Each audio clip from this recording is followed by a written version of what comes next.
Well, I look forward to every Thursday because we get a chance to touch base with Johanse Awodike for our mental health matters. And when I was looking at the subject matter yesterday, I say, wow, Johanse bowl, he bowl a yoker here. No, I get clean bowl, you know, Johanse. I ain't too sure what direction we go in this morning, but I look forward because I know it's always one where the outcome is impactful. Great to see you again, Johanse. Welcome. Yes, Jason. Morning to you and morning to everyone viewing. Johanse, what is any man topic now? Trinidad, hold, brace yourself, Tobago, brace yourself. Neuro Divergent. What's that, Johanse? All right, so neuro, N-E-U-R-O, neuro as in the mind or the brain, and divergent meaning different or veering away from. Oh. Right? Okay. So basically, it's different ways that you think. Right? So neurodivergent is usually used when describing autistic or children with ADHD, right? But I'm arguing today because neuro means the way you think and divergent means different from or divergent from, I would say, the normal. So I would argue that all of us have a degree of neurodivergence because none of us think the same. And if we look at children who quote-unquote have special needs as different, or maybe some people even say something wrong with them, then the approach to helping them may be skewed or negatively approached in some way. Does the circumstance, someone's circumstance, or even more so the environment, play a role in the way they operate and think? Listen, perfect that you said that, because in doing research on disabilities, learning disabilities, autism, and ADHD, scientists not sure exactly what it is in terms of biology, but they said it's based on biology and environment, right? And I don't know if in school, but you have experienced this, but the age-old argument of nature versus nurture. And the ending conclusion is it's both nature and nurture. And it has a role to play. I'll give you an example quickly. A couple brought their 5-year-old child and said that she wasn't doing social cues properly. She wasn't doing social cues as regular children would. And with observation, whenever the child wanted the parents to do something, she would go and tap the father, or if you wanted the mom to stay quiet, she'd go and close the mom's mouth. And of course, that's not socially acceptable, let's say. But after investigation, for most of the child's life, she grew up on screens, TV, tablet, phone. And she now saw the world as a TV, tablet, or phone. So whenever she wanted something done, she would tap. Or she should tap in that, thinking that that could activate. Ah. Wow. But if you look at it true, let's say normalize, something wrong with the child, but based on the environment. So when the parents, they cut out all screen, just cut everything dry, and the child changed. I guess that's why so many children now talking with American accents. Now, we had touched on this in our previous segment. How in those early years children pick up language, right? And so if a child picking up a foreign accent, it means that that source is the primary source of their socialization, which means they're not picking it up from the parents, they're picking it up from a screen. And if it's a screen, how could a child learn to adapt in environment of people if they're on a screen? Now, I'm using the screen as an example, but it's any environment, you know, because if a child grows up in an environment where people are not reading, then it will change how they interact with a book and literacy. If they grow up in an environment with only reading, but no interaction with other children, then of course, when they go into a wider school environment, it will change. I want to touch now into the science part of it, because as we consider neurodivergent, and let's now take it to the realm of adults in terms of the thinking and the way they operate. And as you rightfully said, everybody is different in terms of the thought process. Substances, as it becomes part of your existence as an adult, it could alter your way of thinking, it could alter your behavior. Some obviously prescribed by medical professionals, and then some people do their own self-subscription, their own the self-medication to just ease the tensions and the pressures of the world. Walk me through that particular struggle and journey. No, this one is diverse because each of us interact with substances differently. Because you know somebody could hold liquor differently, and that's based on sometimes your BMI composition, biological factors. So understanding firstly how it affects you, because some people could drink a lot. Some people, whether they smoke, and I will add an interesting one, sugar, right? Especially when children come to see me, I could tell if they eat or drink something sugary before. How you tell? Based on one, their hyperactivity, sometimes their inability to concentrate, even some adults, right? And even ourselves, because I'm sure you could test with what you eat, what you put in your body, how you will react. And even part of the care for special needs children and neurodivergent children, a diet is a high part of it.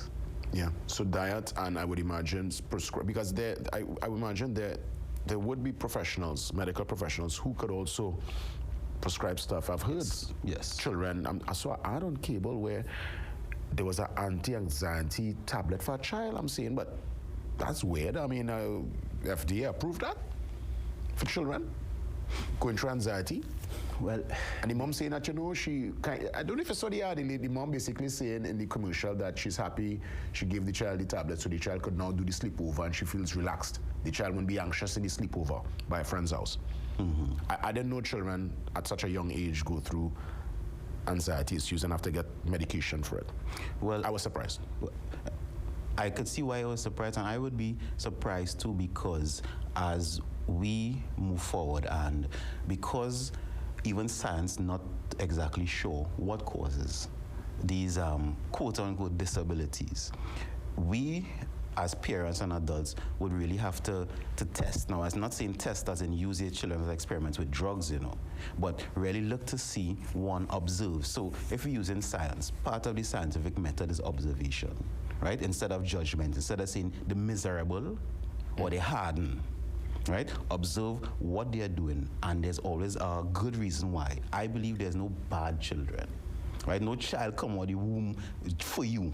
No child leave the house and come in for the teacher. Their behaviors based on an environment. So if you observe them first and see what it is going on, like when I say the child operating the parents like a tablet, there's some reason why. When you observe them, then you can be able to prescribe the right medication, which could be medication is a change of environment, change of diet, change of behavior, or even change of approach by the teachers in terms of helping this child learn.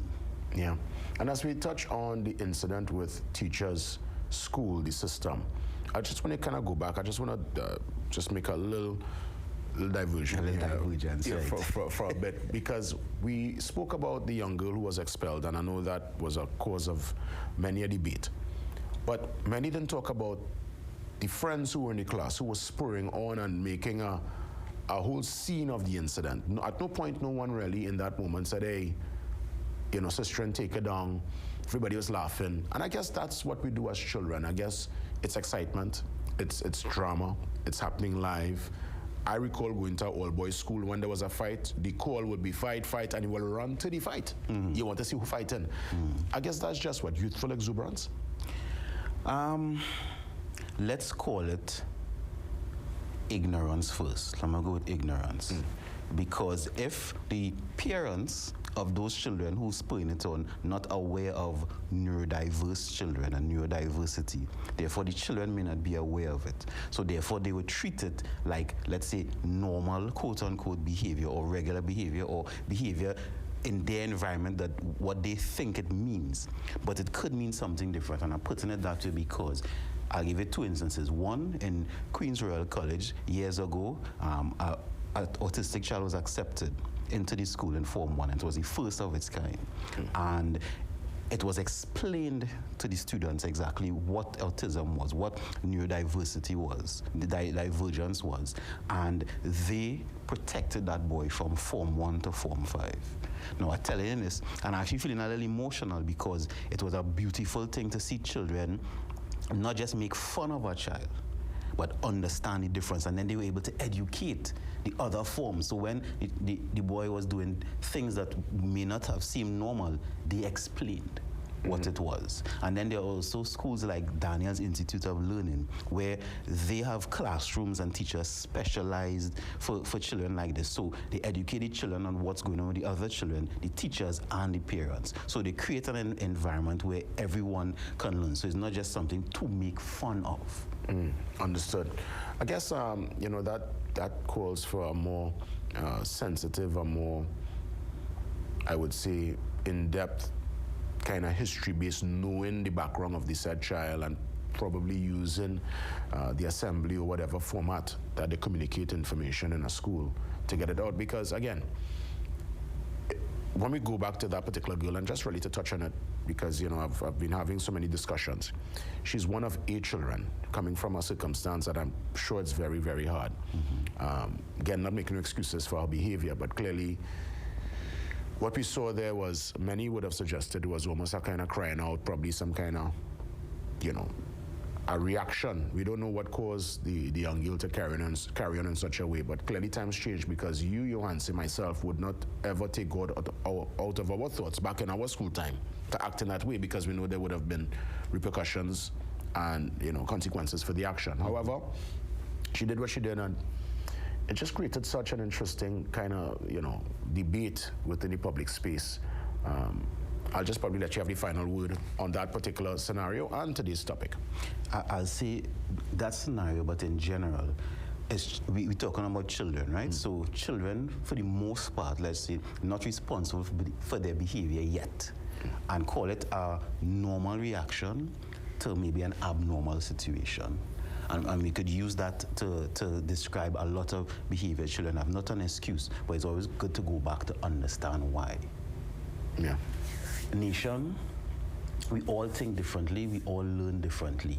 And especially with children, don't judge them harshly. Observe and understand why, or even ask a reason. If they can't respond, seek professional help, seek special needs teachers, seek special needs schools. Don't make life complicated, because even though life is not easy, it's really not that hard. Thank you for listening. And I hope people really take heed, because, you know, let's be real, as we advance, as we move up as a people, with more information, more knowledge, we must act differently. It can't be the same old, because there are many people, you want to say, as I wrap things up, who would say, you know what, all that soft approach and all that talk, you know, bring back the belt, bring back the whip, and to me, to what end? So, you know, it's a different approach, it's a different time.